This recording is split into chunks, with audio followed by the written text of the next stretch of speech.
el artista, el dibujante sanjuanino, que siempre ha tenido la tarea de ayudarnos a entender muchas cosas que tienen que ver con el dibujo, por un lado, autor de libros, y creo que mencionarlo a Jorge Rodríguez en la tarea le tocó hacer también esa suerte de, digamos, de adorno periodístico gráfico en términos de lo que significa un análisis político, allá en la hora de Tribuna de la Tarde, también Diario de Cuyo, creo que también el Nuevo Diario, pero Jorge Rodríguez tenía esa tarea de hacernos interpretar mejor, tal vez alguna de las notas. A veces una foto también significa mucho, y en estos casos los dibujos también. Buen día, Jorge Rodríguez, esto es La Careta Política, ¿cómo va? Hola, buen día, ¿qué tal? ¿Cómo están? Un gusto de saludarlos. Bueno, igualmente. Jorge, contanos a la audiencia de Radio Alas, lo hemos hecho muchas veces, pero ahora queremos hablar un poco de esa semana del Malbec, también ahí en el bodegón, en la calle Restaurante entre Ignacio de la Rosa y Libertador. Fue una tarea muy linda y seguida por mucha gente, ¿no? Sí, bueno, fue hace ya un par de semanas, la semana del Malbec, y se desarrolló con diversas manifestaciones, ¿no? Especialmente artísticas, danza, algo de teatro, música, y en el caso mío, el dibujo, lo que, bueno, me he desempeñado toda mi vida.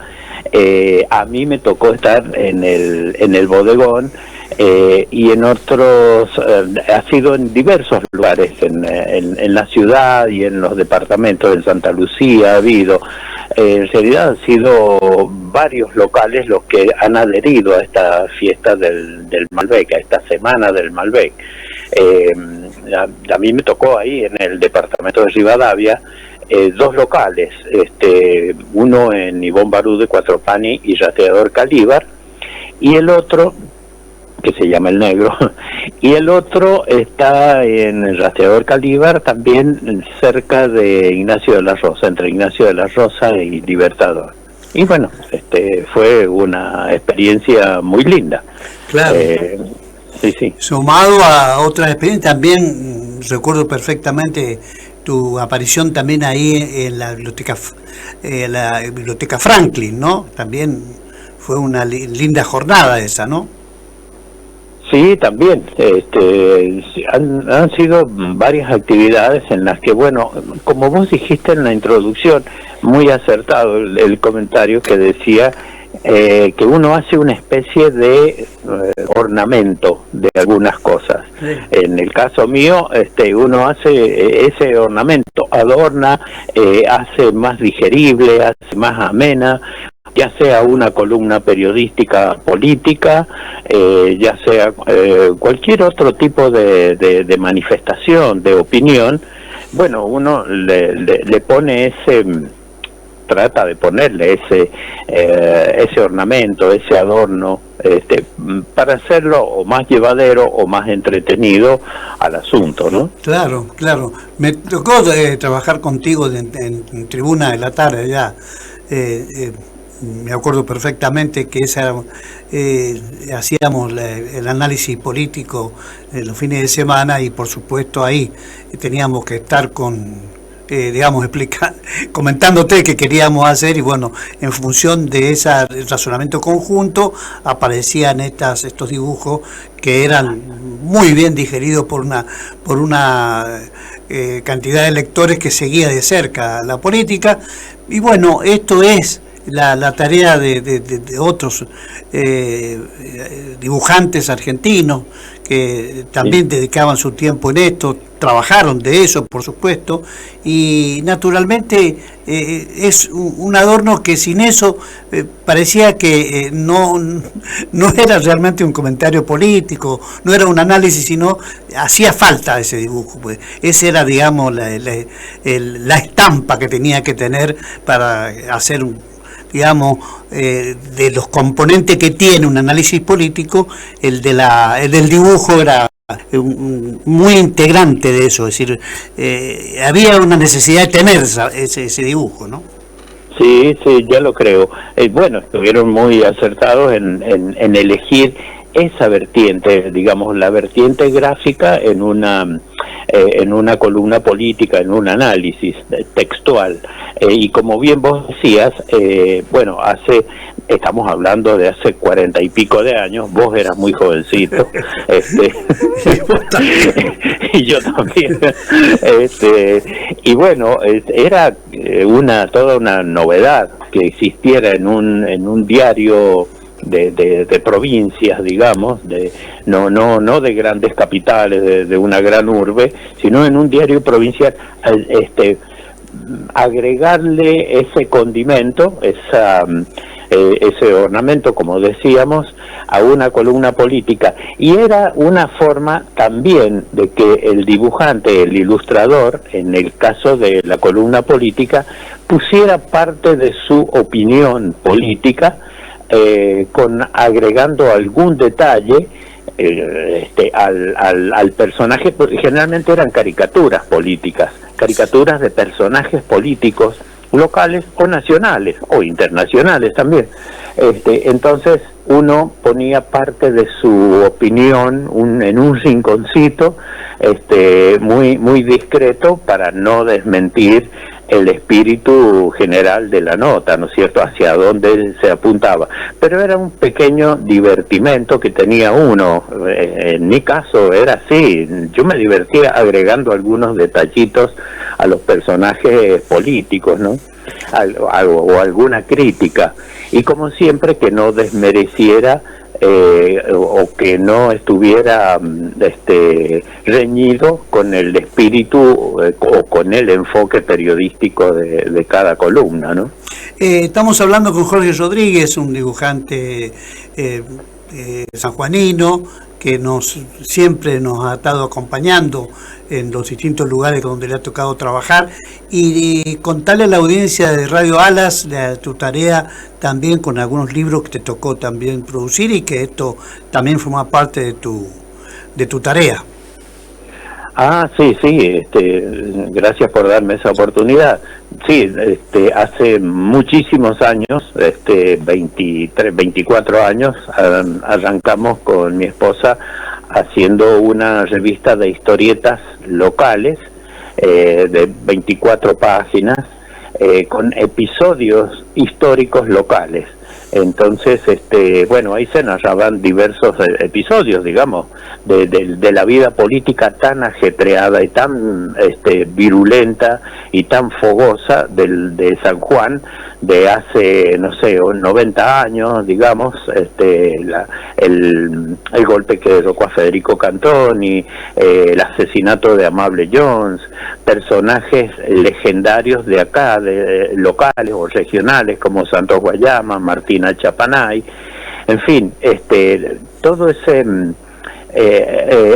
bagaje histórico que tiene la provincia de San Juan, tan abundante, tan rico, nos ocurrió la idea de volcarlo en historietas. Y luego, pensando ya en personajes de trascendencia nacional, ahí ya me puse a investigar sobre la vida de Sarmiento y lo volqué en un libro en historietas también, que editó la Universidad Nacional de San Juan, y luego en colaboración con Damián López, la novela gráfica El regreso de los patriotas, y también de mi autoría un libro de uniformes de la independencia que lucieron tanto el ejército patriota, ¿no es cierto?, el ejército de los Andes, la infantería, caballería y artillería, como el ejército realista, también infantería, caballería y artillería. Y bueno, fueron mis aportes y mis trabajos, que los hice con sumo placer y muy concentrado en esa tarea de documentarme y de llevar adelante una obra que sea agradable a la vista del público, ¿no? Claro. Así es que... Y recordar, Jorge, en esto repaso que has hecho, la figura de Sarmiento, ¿no? En la cual por ahí, y esto fue una crítica que se hacía con el famoso tema de ignorarlo, algunas gestiones democráticas, ignorarlo a Sarmiento, y por supuesto nosotros que somos la antípoda, nosotros defendemos a Sarmiento, pero la obra que hizo, que tiene que ver con ese famoso momento en el que él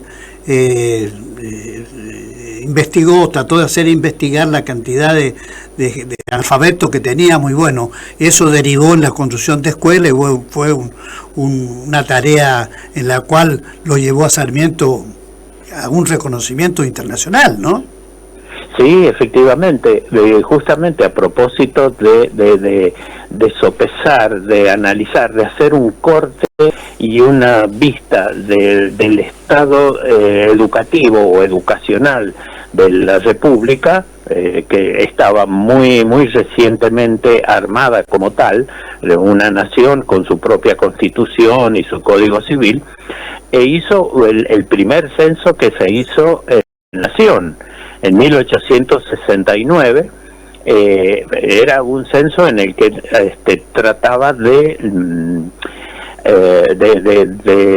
enfocar o de dilucidar cómo estaba organizado el país en su campo, en la zona urbana, en la zona suburbana, el grado de conocimientos que tenía la gente, el estado, la cantidad de población de cada una de las ciudades, de los municipios. Bueno, le dio una herramienta valiosísima que se siguió haciendo por una ley que digamos que propuso él, Sarmiento, que se hiciera cada 10 años ese censo. Bueno, de ahí saltó todo una inspiración política para llevar adelante los destinos de la nación, ¿no es cierto? Porque suponía, afirmaba y proponía que la fuente principal de la riqueza de un país estaba basado en su educación, en el conocimiento que tuvieran sus habitantes, para que no fueran solamente habitantes y fueran ciudadanos. Y acá le tocó a Sarmiento traer a maestras del exterior a nuestro país para enriquecer y para poder dar un paso cualitativo al tema de educación, ¿no? Sí, claro, sí. Bueno, en sus viajes, mientras estuvo exiliado en Chile, fue comisionado, digamos, comisionado para que visitara varios países, ¿no? Estados Unidos, y estuvo en Francia, España, en Italia, también estuvo en Marruecos, pero supongo que más como un observador cultural y más bien turístico en la zona norte de África, pero él se imbuyó de las ideas progresistas y de las ideas educativas en las que funcionaba cada uno de esos países que visitó. Le impresionó especialmente la educación, el desarrollo educativo que había en Estados Unidos, y ese fue su modelo, el modelo que a él le inspiró para crear las escuelas normales acá, y bueno, traer maestras en fines del siglo XIX. Bueno, era una especie de novedad, ¿no es cierto? Contratar a personas que tenían una vastísima experiencia educativa y bueno, que la volcaran en la Argentina, ¿no es cierto? Y a propósito de la educación, en la escuela industrial hay una maqueta porque él creó también la escuela industrial en 1871, creo que tenía otra denominación, pero me ha tocado ver una maqueta que él mandó construir, hizo dos maquetas y las mandó a la provincia de San Juan para que la Escuela de Minas, que era lo que él había fundado, tuviera una idea clara de cómo era el proceso mecánico del tratamiento de una mina, de la extracción de la roca hasta su procesamiento. Yo invito a la gente que pueda asistir ahí a la escuela industrial a que visite esa maqueta, toda hecha en madera y con metal. Es un trabajo muy minucioso y me ha causado mucha admiración, porque este hombre, don Domingo Faustino Sarmiento, mandó eso para que sea el recurso didáctico de la maqueta fuera mucho más eficiente y el alumno o el aprendiz tuviera una noción mucho más clara y una visión de todo el proceso de la extracción y de la explotación de una mina. Claro. Sí, así es que, y él, bueno. Jorge, y él sabía perfectamente que esta maqueta iba a tener, iba a ser una obra perenne en términos de que hoy por hoy el que quiera conocer a través de esta invitación que haces vos, después de tantos años, saber un poquito más sobre esto y que no se borre como los políticos borraron muchas de las obras, la política contemporánea, muchas de las obras de Sarmiento, entre ellas destruir el ferrocarril, ¿no? Claro, justamente durante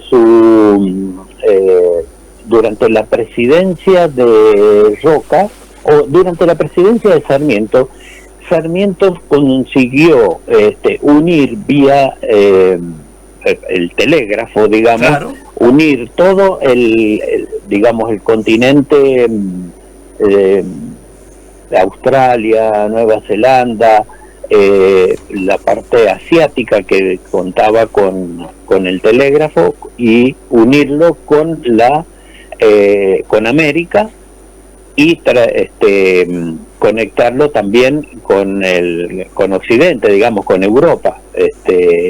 Fue una tarea científica, digamos, una tarea social también, una herramienta muy clara, muy contundente del progreso que significaba el telégrafo en el siglo XIX. Y justamente las líneas telegráficas se tendían acá en el territorio nacional, se tendían paralelas a las vías férreas. Entonces, claro, cumplían un servicio de mantenimiento a través de los vagones del ferrocarril, y bueno, el ferrocarril llegó a completar esa tarea de unir en el progreso y en el transporte y en la economía todo el país a través del ferrocarril. Aquí en San Juan se inauguró en abril de 1885, vino el presidente Roca a inaugurar la estación de acá, la estación San Martín sería. Claro. Pero con esos recursos le daba una herramienta valiosísima a la República Argentina para el progreso y para un desarrollo económico que luego lo tuvo, ¿no? Por más que, bueno, se piense lo contrario, se piense que fue a costa de explotación social y bueno, todo eso, y se desmintió o se desvirtuó la obra de Sarmiento, ¿no? Claro, una obra de comunicación extraordinaria, llevada a cabo por Sarmiento. Por eso me quería recordar la etapa del menemismo, que se encargó de destruir algo. Actualmente se han perdido lugares de comunicación que era ferroviaria, se han desaparecido, entre comillas, un montón de rieles que se han encargado de dilapidar en términos de, para decirlo llanamente, se robaron las vías del ferrocarril. Es decir, se perdió muchas cosas, pero se perdió la mística de lo que significaba la obra de Sarmiento, ¿no? Seguramente, sí, se levantó miles de kilómetros, miles de kilómetros de vías férreas, y eso significaba el saqueo tanto de las estaciones como de los durmientes para, no sé, para hacerse mesas de patio o para hacerse verjas o puentes y todo eso, gente así, digamos, ciudadanos particulares, y kilómetros de hierro, ¿no? De las vías férreas. Claro. Además, desde las mismas las mismas autoridades del ferrocarril a la gente que tenía que transportar caldos vínicos, digamos, o vinos a granel en los vagones, desviaban los vagones a una vía muerta y lo tenían ahí semanas.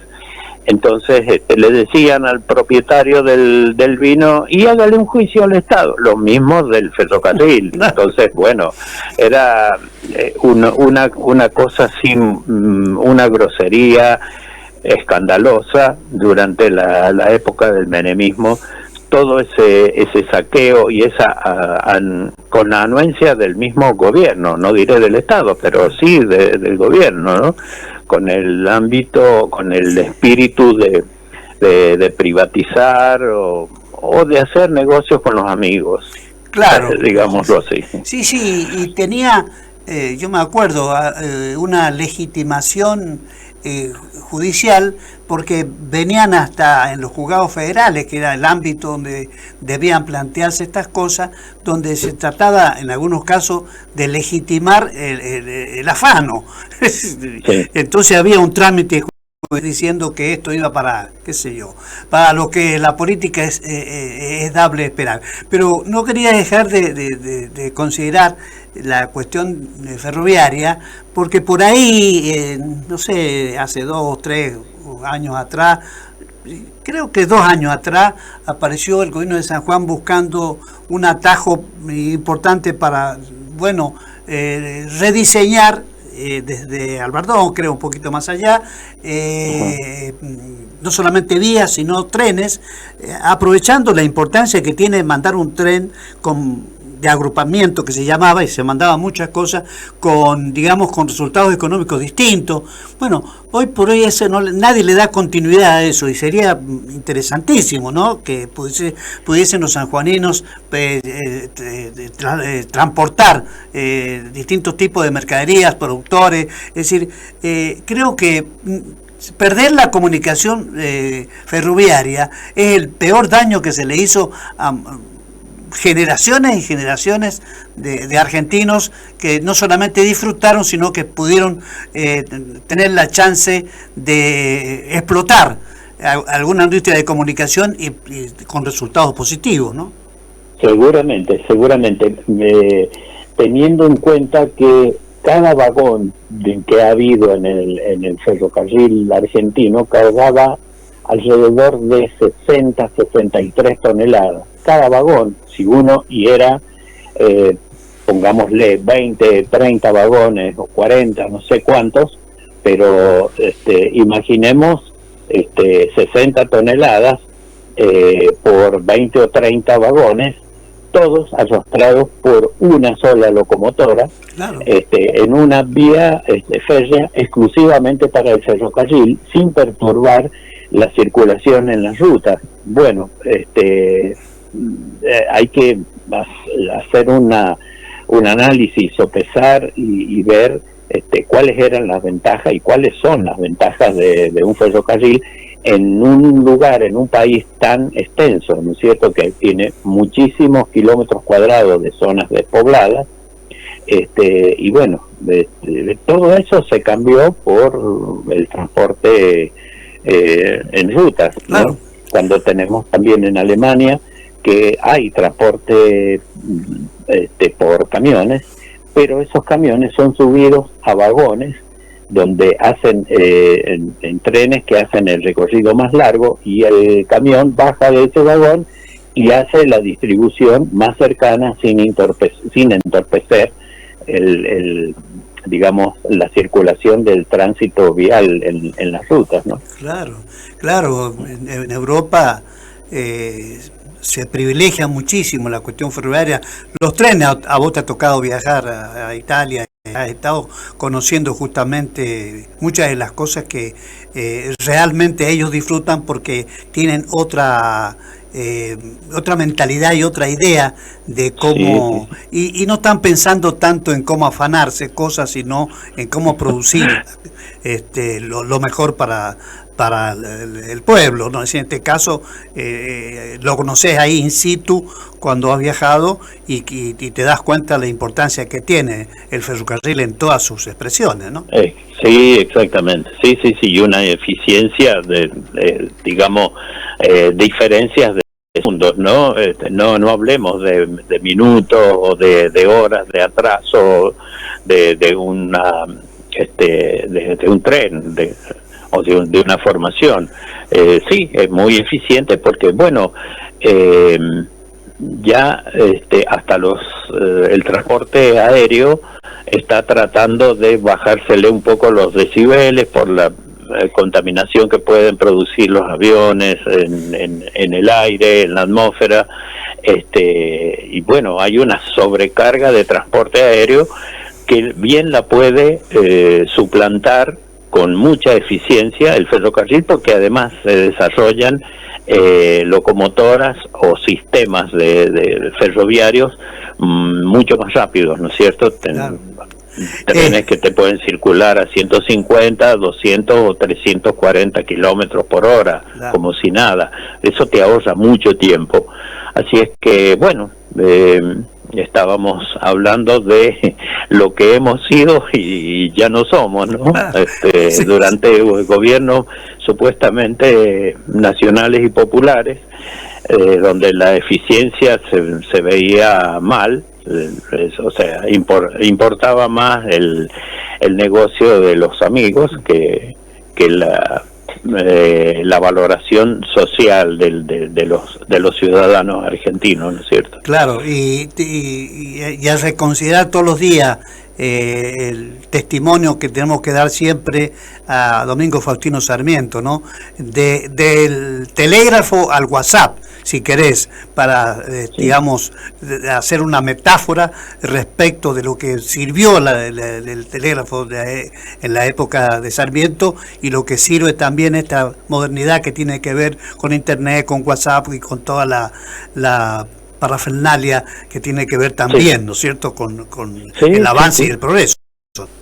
Sí, digamos, los avances que traen en la sociedad, justamente los avances lógicos, ¿no es cierto?, para hacerle la vida más llevadera a la gente, pero bueno, ahora estamos convertidos en casi solamente usuarios, porque hay mucha gente que no puede leer un texto, no puede decodificar un texto, no entiende lo que lee, y bueno, se pierde la oportunidad de avanzar con todas esas herramientas tecnológicas tan valiosas que tenemos.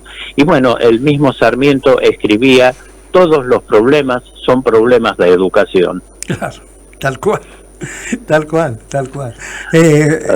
Jorge Rodríguez con nosotros esta mañana de La Careta Política por Radio Alas y también por Quien TV.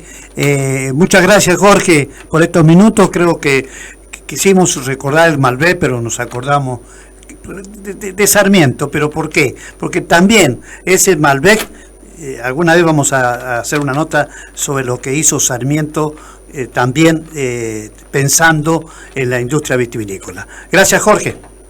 Por favor, gracias a ustedes. Y se dice que Sarmiento fue el primer introductor en Cuyo del varietal Malbec. Claro. Eso es lo que se dice. Así es que, bueno, era para cerrar nomás. Esta entrevista, esta charla tan amena que he tenido con ustedes. Bueno, al contrario, muchas gracias a ustedes y un gran abrazo. Gracias. Ahí estaba con nosotros Jorge Rodríguez. Señoras y señores oyentes, qué importante que es cuando un dibujante de la talla de Jorge Rodríguez, bueno, nos hace adentrar en otra temática que nos place muchísimo a recordar y difundir la obra de Domingo Faustino Sarmiento. nos estamos retirando, volvemos mañana. Gracias.